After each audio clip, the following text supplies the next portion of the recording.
GenZe 2.0 electric scooter review. I hate to break this to you, regular motorcycle.com reader, but you might be the wrong audience for the GenZe 2.0 electric scooter. How do I know? Well, if you're here then you appreciate the speed, the sound, and the power, both mechanical and personal, motorcycling provides. The triple threat is an addictive combination to stir the emotions. The GenZe 2.0 doesn't have any of that. To keep it technically classified as a moped, 30 miles per hour is the fastest it'll go. Since it's electric, it hardly makes a sound. And, according to GenZe, with a 170-pound rider it'll take 10 seconds for the aluminum scoot to hit 30. So, power is scant, too. Actually, that's not entirely accurate. The GenZe 2.0's motor is rated to produce max torque of 74 pounds-foot. It'll easily go faster than 30, but it's electronically governed to stop there. Any more and Uncle Sam will want GenZe to meet homologation standards and Johnny Law will require you to get a motorcycle license. As it stands, in many states if you have a license to drive a car then you can ride this scooter. In California, however, you'll need an IM2 or moped license. So then, what's the point of the GenZe 2.0 scooter, anyway? Even if you're an e-bike sympathizer, but especially if you're not, you need to place yourself in a different mindset to understand the GenZe 2.0.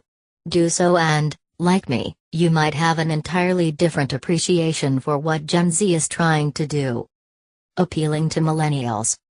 First off, the name. GenZe, or Generation Zero Emissions, is a global brand initiative that parent company Mahindra is putting in place to promote green, clean, transportation. The company is hoping to appeal to a new customer base, people living in dense cities, with relatively short commutes, who largely rely on public transportation, walking, cycling, or Uber to get around. They're typically up to date on tech trends and embrace new technology, and want to utilize this technology to get around. Millennials are generally the first set of the population to come to mind, but are definitely not exclusively so. By and large, however, the types of people who would consider a GenZe 2.0 are not your average motorcyclist. To appeal to this type of crowd, a vehicle like this can't break the bank. At $3,000, it's a price a city dweller looking for wheels, but not wanting a car, will at least consider. This is all the more impressive when you learn that Mahindra, one of India's largest conglomerates, is building the all-electric GenZe 2.0 in Michigan, from parts largely sourced in Michigan as well, says GenZe brand ambassador Holly Brinkman. So while some American companies are outsourcing jobs to India, India is reciprocating, creating manufacturing jobs for Americans. Beyond that, the vehicle has to offer something different, and the GenZe accomplishes this on two fronts, via hardware and software. On the hardware front, by virtue of being electric, it already stands apart from much of scooterdom, but it's also convenient in that you don't need to park it by a charging station. Park it anywhere you like, remove the battery from under the seat, which, admittedly, is a hefty 31-ish pounds, then take it inside with you and plug it straight into the wall. From a completely drained battery, 3 hours will top it off. Even if you work part-time, you should have enough juice to get home, with a fully charged range of about 30 miles. Continuing the hardware theme, the GenZe's trunk, or back bay in GenZe speak, has earned the GenZe the pickup truck on two wheels tagline. In our testing, it easily fit 2 bags of groceries. There are also accessory liners and tops for it so your things don't go flying out. Adding to the convenience is a 12-volt power outlet located under the seat to charge a device while on the go. The seat also tilts upward, allowing you to stuff more junk underneath.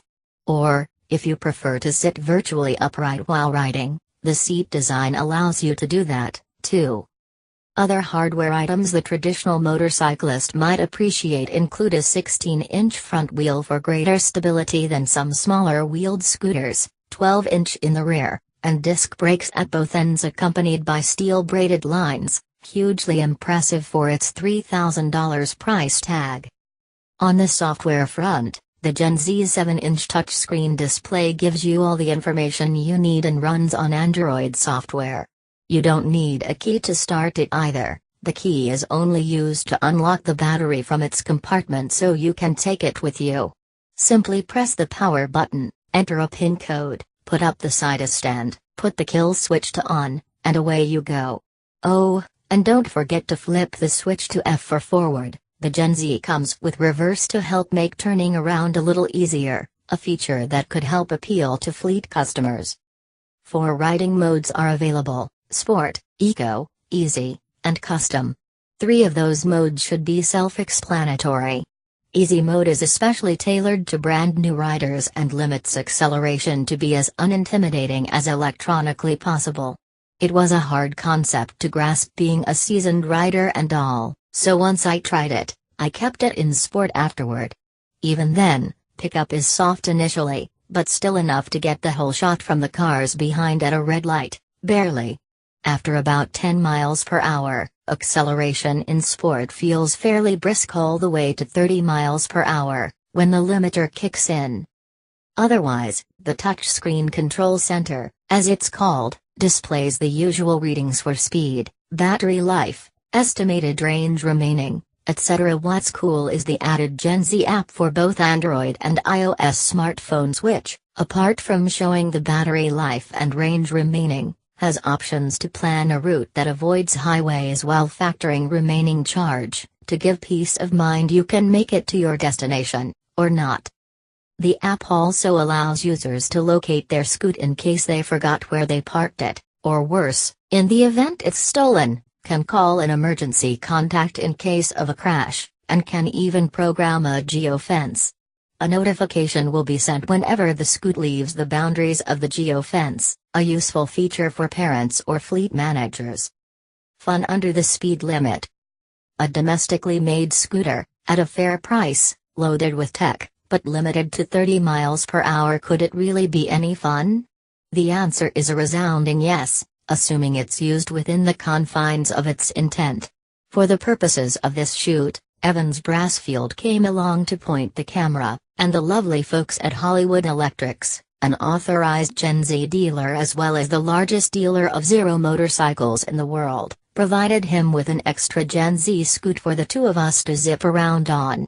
Immediately we realized the beauty of the scooter's back bay, as Evans' camera backpack fit perfectly within the space, and away we went.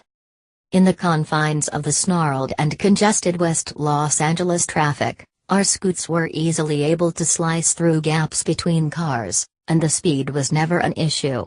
On less congested roads, simply staying to the right of the lane often allowed faster traffic to go around. As it turns out, though, riding the GenZe is like the proverbial tortoise and hare scenario. Faster traffic would often zip around us but get stuck at red lights. Meanwhile, we would reunite with the faster traffic once the light turned green and start the process all over again. Case in point, I challenged my wife with a race to the store, 11 miles away. She would take her car and could use whatever method of getting there she wanted, including the freeway. I'd hop on the scoot and take back roads. The result, we both arrived at the store at the exact same time. Since I still had ample charge left in the battery, I didn't bother taking it and plugging it in. However, the route home involved several inclines which took considerable juice from the battery. Once it was down to 20% or so, the GenZe crawled up the hill to preserve its battery and still have enough power to get home. With a full battery, the same hill was easily tackled at the 30 miles per hour limit.